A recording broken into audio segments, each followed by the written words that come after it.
봅시다.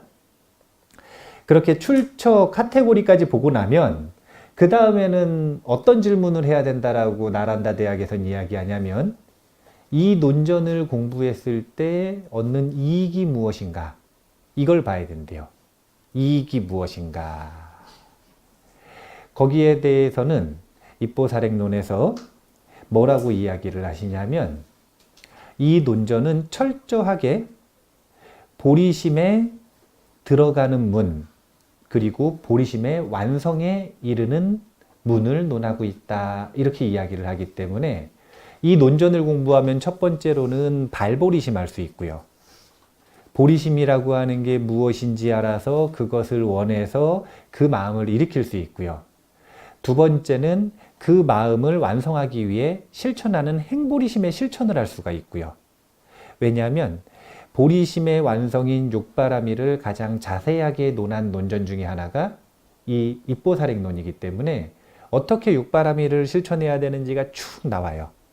그래서 행보리심을 실천할 수 있는 이익이 있으며 그렇게 했을 때 어떻게 되는 거냐면 십지보살의 이 단계에 들어가는 걸 승의보리심을 얻었다 이렇게 표현을 하는데 수승한 승의보리심을 얻었다 이렇게 표현을 하는데 승의보리심을 얻을 수 있는 이익이 있다 이렇게 얘기를 합니다. 그렇게 네 가지 질문을 하고 나면 마지막에는 이 논전의 그래서 전체적인 대의가 무엇인가 이걸 물어요. 근데 그 대의는 다른 게 아니라 이익과 똑같습니다. 그건 뭐냐면 중생이 원보리심을 일으켜 보살로 변화하고 보살의 행인 행보리심을 실천하여 승의보리심에 들어가면 대보살이라 그러거든요. 보살, 마하살. 이 보살의 완성에 이르는 것, 이것이 이 논전의 대의다 라고 볼 수가 있습니다. 논전을 볼 때는 5가지를 봐야 된다는 거예요. 누가 설했는가, 출처가 어딘가, 카테고리가 어디에 속하는가, 이익이 무엇인가, 대의는 무엇인가. 자, 그러면 이게 어떻게 앞부분에서 표현되는지 한번 직접 개송을 보도록 하겠습니다. 이 나눠드린 프린트물 있죠? 그 프린트물을 한번 보는데요. 먼저 이게 이제 재미있는 게 성경처럼 1장 1절 이렇게 나눠놨어요. 우리도 이 1장 1절 말씀 이렇게 하면 될 것 같아요. 그렇게 하면 될 것 같은데 어색하니까 1-1번 개송이요. 1-1번 개송을 한번 다 같이 읽어볼게요. 법신인 부처님과 다르마 그리고 법신의 불자로서 예경받아 마땅하신 모든 분들께 예경드리나이다. 모든 불자의 유리에 들어가는 수행법에 대해 전승된 경전에 근거하여 간명하게 말하고자 하나이다. 항상 이 모든 그 불교의 시작은 삼보에 대한 귀에서부터 시작이 되는데 여기 보면은 법신으로서의 부처님, 그 다음 다르마, 그 다음에 법신으로서의 불자를 언급을 하고 있는데 여기서 이야기하는 법신으로서의 불자가 보살을 얘기하거든요.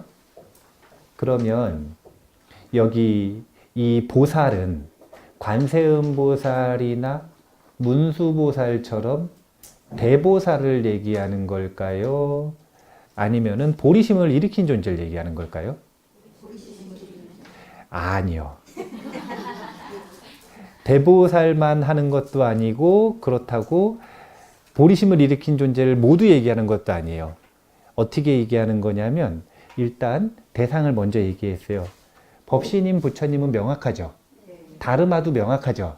근데 법신의 불자, 즉 보살이라고 표현하는 이 부분이 좀 명확하지가 않은데 일단 보리심을 일으킨 모든 존재는 보살이라 그래요.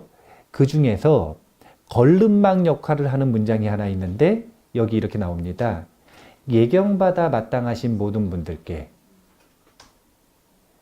그러니까 여러 보살들 중에, 즉 초신보살까지 포함한 모든 보살들 중에 예경받아 마땅한 것이 있는 존재들, 그러면은 이 예경받아 마땅한 모든 분들께 예경하나이다, 이 범위는 정해져 있는 거예요? 아니면 읽는 사람에 따라 달라질까요?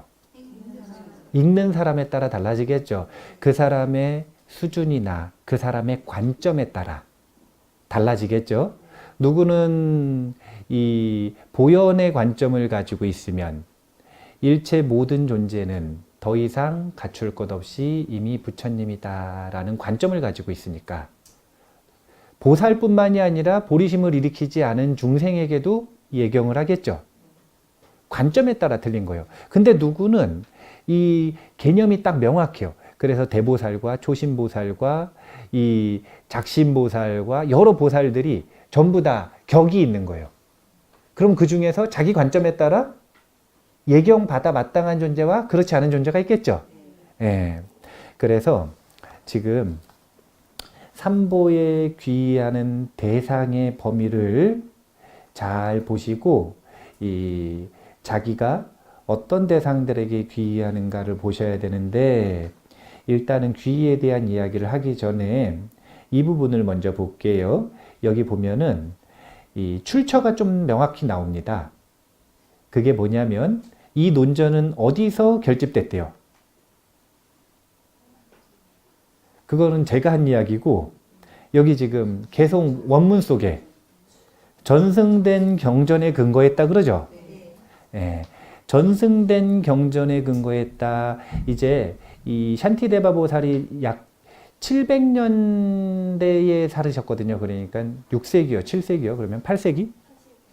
8세기에 인도에서 사셨는데, 그때 당시에 전승되고 있었던 경전들을 바탕으로, 그러니까 지금 입장에서의 84,000경이 아니라 그때 당시에 전승되고 있었던 84,000경을 바탕으로 해서 그것을 간명하게 말하고자 하나이다 라고 해서 출처를 밝히고 있어요.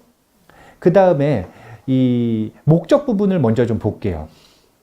1-2번 개송인데, 이전에 부처님이 설하시지 않은 것을 여기에 말한 것은 없으며 저에게는 능숙한 문장력도 없으니 따라서 저는 다른 사람을 위해서라는 생각보다 단지 제 마음에 익숙하게 하기 위해 이것을 짓나이다. 1-3도 읽을게요.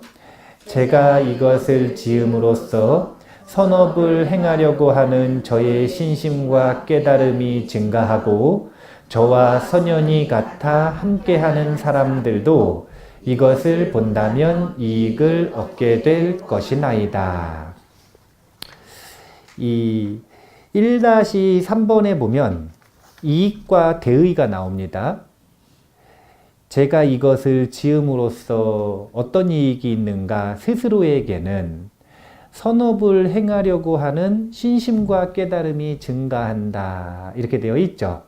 여기서 말하는 선업이 뭘 얘기하는 걸까요? 보리심을 이야기를 하겠죠. 네. 입보살행론의 목적은 명확하다 그랬으니까요. 그래서 원보리심과 행보리심이 증장하고 승의보리심의 힘이 커질 것이다. 스스로는. 그리고 이 논을 읽는 이들 중에 선연이 같은